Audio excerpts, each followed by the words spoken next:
Hello and welcome guys, स्वागत है आप सभी का हमारे यूट्यूब चैनल आनंद स्टडी क्लास में। दोस्तों, आज ये वीडियो क्लास 10 के लिए बहुत ही ज़्यादा इम्पोर्टेंट होने वाला है, क्योंकि आज मैं बताऊँगा सब्जेक्ट मैथ में चैप्टर है 6 ट्रायंगल, और इसमें बहुत इम्पोर्टेंट प्रमेय है, इम्पोर्टेंट थ्योरम है आधारभूत समानुपातिकता प्रमेय। आज हम इसे प्रूव करेंगे। ठीक है दोस्तों, जल्दी से आ जाते हैं प्रमेय पे। यह है वो थ्योरम। चलिए दोस्त देखते हैं क्या कह रही थ्योरम। यदि किसी त्रिभुज की एक भुजा के समांतर अन्य दो भुजाओं को भिन्न भिन्न बिंदुओं पर प्रतिच्छेद करने के लिए एक रेखा खींची जाए तो ये अन्य दो भुजाएं एक ही अनुपात में विभाजित हो जाती हैं।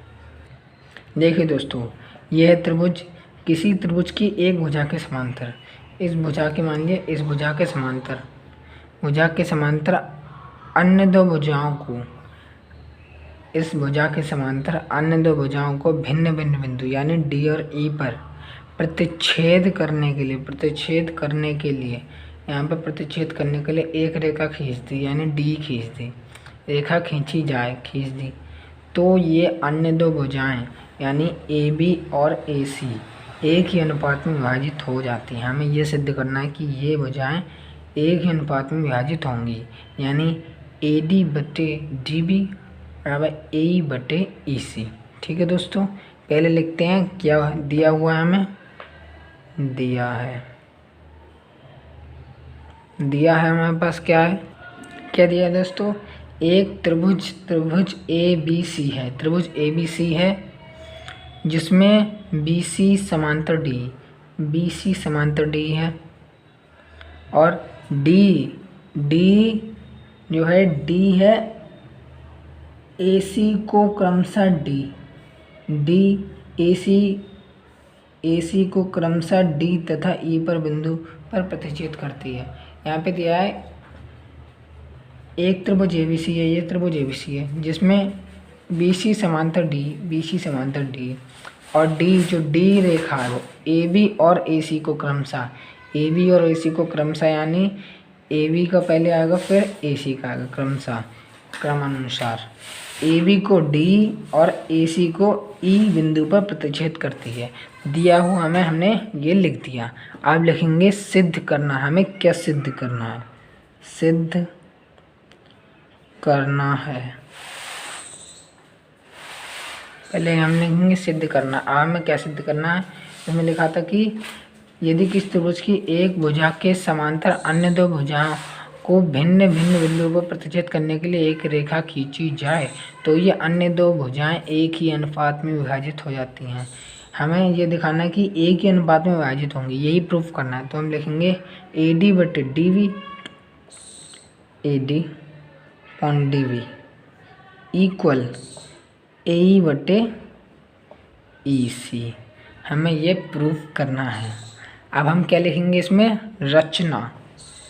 क्या करेंगे इसमें हम, रचना। अब हमें इसमें रचना करनी है। रचना क्या करनी है, रचना करेंगे हम, सबसे पहले मिलाएंगे बी और ई को और फिर डी और सी को। ठीक है, पहले मिलाएंगे बी और ई को मिला दिया हमने ऐसे करके। रचना को हम डेड डैश से दिखाते हैं। ठीक है, और डी और सी को मिलाएंगे। अब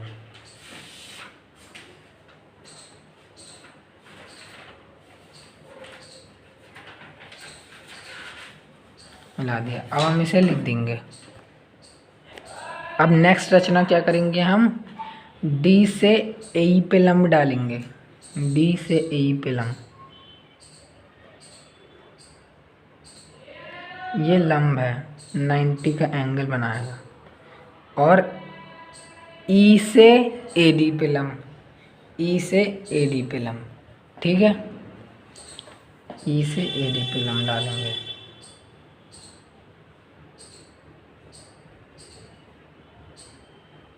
ठीक है, और ये भी कितने का एंगल बनेगा, 19 का, क्योंकि ये लंब है। और इन्हें हम नाम दे देंगे एफ एन। ठीक है दोस्तों, अब हमें इसमें क्या लिखना पड़ेगा, हमें एक रचना ये हुई, बी को ई से मिलाया और डी को सी से। अब लिखेंगे कि डी एफ लंब ए ई खींचा, डी एफ लंब ए ई खींचा और एफ एन लंब ए डी खींचा, एफ एन लंब ए डी खींचा। यानी कि एफ एन ए डी पे लंब है और यहाँ पे E N D F A E पे लंब है, डी एफ लंब ए ई और एन ई एन लंब है ए डी पे। ठीक है, अब हम आ जाते हैं अपने उपपत्ति पे। उपपत्ति में क्या करेंगे दोस्तों, उपपत्ति में हम सबसे पहले लिखेंगे त्रिभुज ए डी का क्षेत्रफल, त्रिभुज ए डी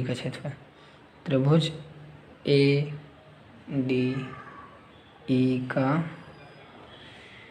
क्षेत्रफल बराबर 1/2 आधार गुणे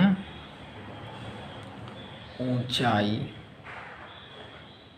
और बराबर क्या है 1/2।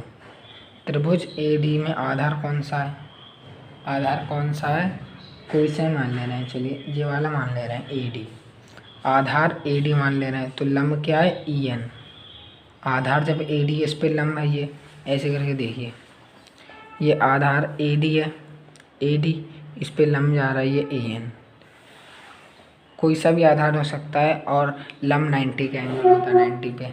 तो हम लिखेंगे 1/2 A D into A N.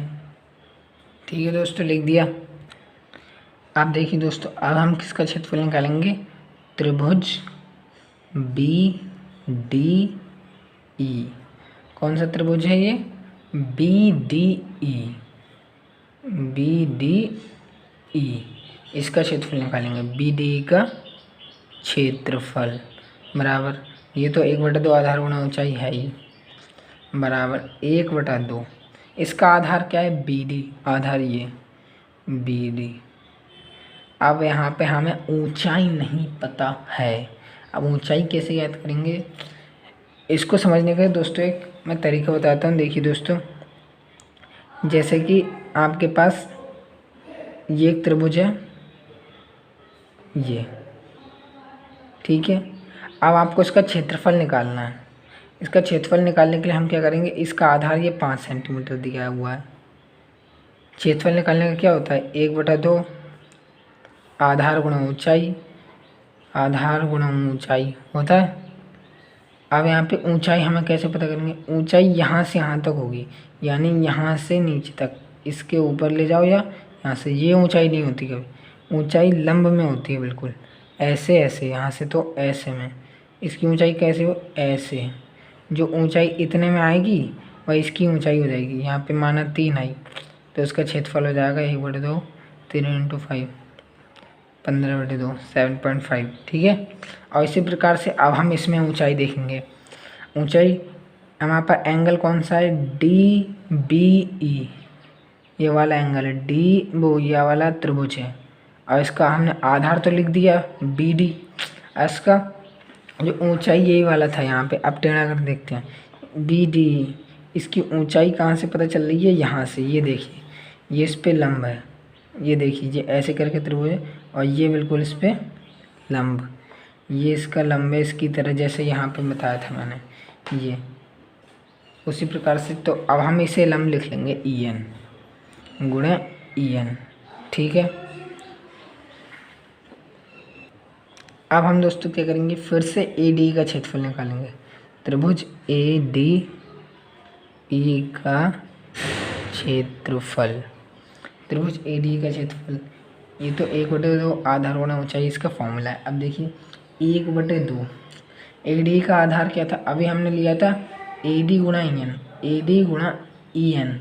अब हम इसका आधार लिखेंगे ए ई, आधार ए ई, और इसका जो लंब आएगा यहाँ पे, ये आधार ए ही ले लिया और लंब आएगा डी एफ, इस पे लंब है ये देखिए 19 का है, ये आधार ये लंब, ए गुणा डी एफ लेंगे, ए गुणा डी एफ, ये हमारा आ गया त्रिभुज ए डी का क्षेत्रफल के बाद।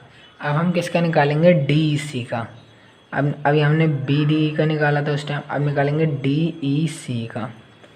त्रिभुज डी ई सी, त्रिभुज डी सी का क्षेत्रफल बराबर 1/2। अब इसमें देखते हैं आधार क्या है और लंब क्या है। इसका डी ई सी का क्षेत्रफल का आधार ई सी है, ई सी मान लो, ये मान लो, ई सी मान लेते हैं क्योंकि यहाँ से फिर हमें लंब मिल जाएगा ये वाला। ये देखिए ऐसे जा रहा है, ये एंगल वाला जो मैं बता रहा था ऐसे करके त्रिभुज बन रहा है, लेकिन इसका लंब होगा जो ऐसी ऊंचाई में होगा, यहाँ से ये ऊंचाई, तो इसका लंब ये होगा एफ डी। तो इसका आधार ई सी हो गया, लंब एफ डी हो गया। क्या हो गया, एफ डी। आधार लिखा हमने ई सी और लंब क्या हो गया, डी एफ। ठीक है दोस्तों, अब ये हम लिखेंगे समीकरण में, समीकरण 1, समीकरण 2। अब दोस्तों हम क्या करेंगे, हमने यहाँ पे एंगल ये त्रिभुज का क्षेत्रफल निकाला था, त्रिभुज ए डी का क्षेत्रफल और त्रिभुज बी डी का क्षेत्रफल। अब हम इन्हें एक दूसरे में भाग कर देंगे, ए डी बटे बी डी कर देंगे। ठीक है, अब हम कर देंगे ए डी बटे बी डी। अब देखिए दोस्तों, हम त्रिभुज A D E, A D क्या है हमारे पास, पीछे हम देखते हैं ए डी में क्या दिया था हमने। त्रिभुज ए डी का क्षेत्रफल है 1/2 ए डी गुणा ई एन। ए डी का क्षेत्रफल बराबर 1/2 ए डी गुणा ई एन। इसमें देख लेते हैं हम, त्रिभुज ए डी ई का क्षेत्रफल बराबर आधार ए डी गुणा ई एन लंब, ये लंब। ठीक है, अब इसके बटे में कर देंगे त्रिभुज, मतलब इसका क्षेत्रफल बटे में कर देंगे। तो इसका क्षेत्रफल दिया है, अब हमने इसका क्षेत्रफल निकाल लिया। अब हम निकालेंगे त्रिभुज बी डी का, त्रिभुज बी डी का क्षेत्रफल। बी डी का क्षेत्रफल क्या था, 1/2 बी डी गुणा ई एन। यहाँ पर दोनों के क्षेत्रफल आ गए। अब हम त्रिभुज ए डी एरिया, त्रिभुज ए डी बटे एरिया त्रिभुज बी डी ई कर देंगे बराबर 1/2 ए डी गुणा ई एन, ए डी गुणा ई एन अपॉन 1/2, यहाँ पे ए डी बी डी गुणा ई एन। अब ई एन से ई एन कट जाएगा, 1/2 से 1/2 कट जाएगा, क्या बचेगा, A D upon B D. Area त्रिभुज ए डी बटे एरिया त्रिभुज बी डी ई। अभी हमने त्रिभुज बी डी और ए डी का अनुपात निकाल लेता। अब हम किसका निकालेंगे, त्रिभुज ए डी और डी सी का। अब लेंगे त्रिभुज एरिया त्रिभुज ए डी अपॉन एरिया त्रिभुज डी ई सी। इसका हमने क्या निकाला था, क्षेत्रफल। हमने ये वाला क्षेत्रफल लगाया था इसमें, लेकिन जो हमने दूसरा क्षेत्रफल निकाला था डी सी के साथ, ए डी का क्षेत्रफल 1/2 ए गुणा डी एफ लगाएंगे और ई सी गुणा डी एफ, डी सी का। ए डी का क्षेत्रफल, ए डी में ये ए आधार 1/2 ए आधार गुणा लंब यानी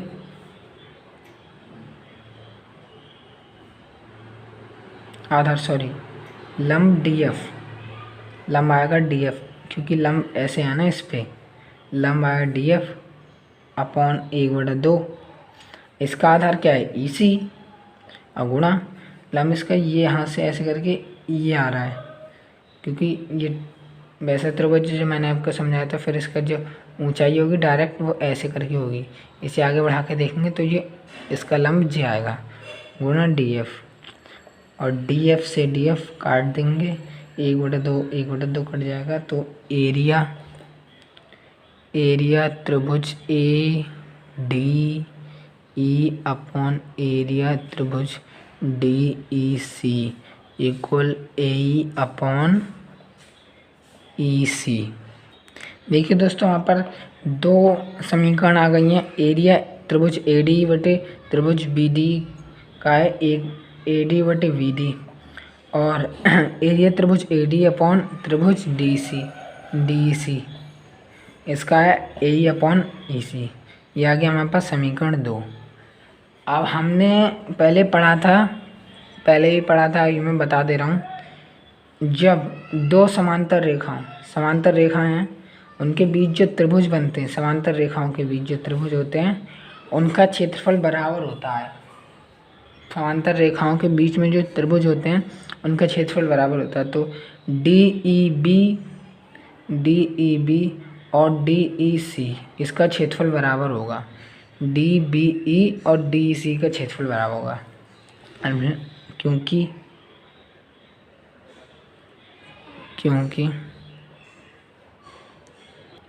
क्योंकि समांतर रेखाओं के बीच बने दो त्रिभुजों का क्षेत्रफल बराबर होता है। समांतर रेखाएं क्या थी? BC और DE, इनके बीच त्रिभुज कौन से बने? DBE और DEC, तो इनका क्षेत्रफल बराबर होगा। हम लिख देंगे एरिया त्रिभुज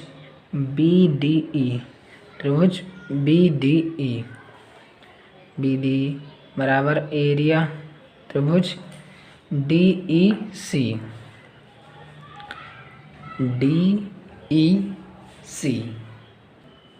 दोस्तों, क्योंकि ये क्षेत्रफल बराबर हो गए, अतः एरिया त्रिभुज AD बटे एरिया त्रिभुज BD, तो इनका BD और DEC दोनों बराबर हैं। तो यहाँ पे लिख देंगे एरिया त्रिभुज ADE बटे एरिया त्रिभुज BD बराबर एरिया AD अपॉन BD आया था। क्या आया था? AD upon BD।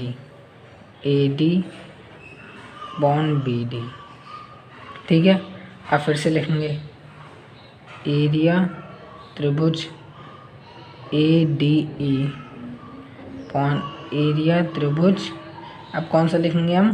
DEC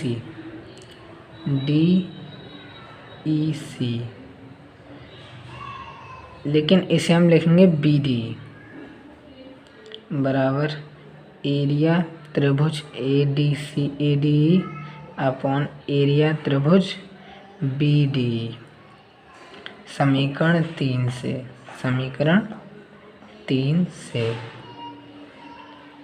से। और एरिया त्रिभुज AD अपॉन एरिया त्रिभुज DEC यानी BD, तो एरिया त्रिभुज ADE अपॉन एरिया त्रिभुज BD बराबर DC वाला लिख देंगे हम, DC वाला AE upon EC, AE upon EC, AD upon BD, AE upon EC, AD upon BD, AE upon EC। अब क्योंकि ये समीकरण मान लिया हमने लिख दिया 3 और ये लिख दिया 4, समीकरण 3 AD अपॉन एरिया BD और AD अपॉन एरिया BD यानी 3 ये बराबर हैं तो ये भी बराबर होंगे, ये बराबर हैं तो ये भी बराबर होंगे। अतः AD अपॉन BD, AD क्या था? AD ये AD अपॉन BD, एरिया त्रिभुज AD अपॉन एरिया त्रिभुज BD, और यहीं पे भी एरिया त्रिभुज AD अपॉन एरिया BD और बराबर AE अपॉन EC, और यही हमें प्रूफ करना है, हेंस प्रूफ्ड। दोस्तों, अगर वीडियो आपको अच्छा लगा तो वीडियो को लाइक कीजिए, चैनल को सब्सक्राइब कीजिए। Thanks for watching.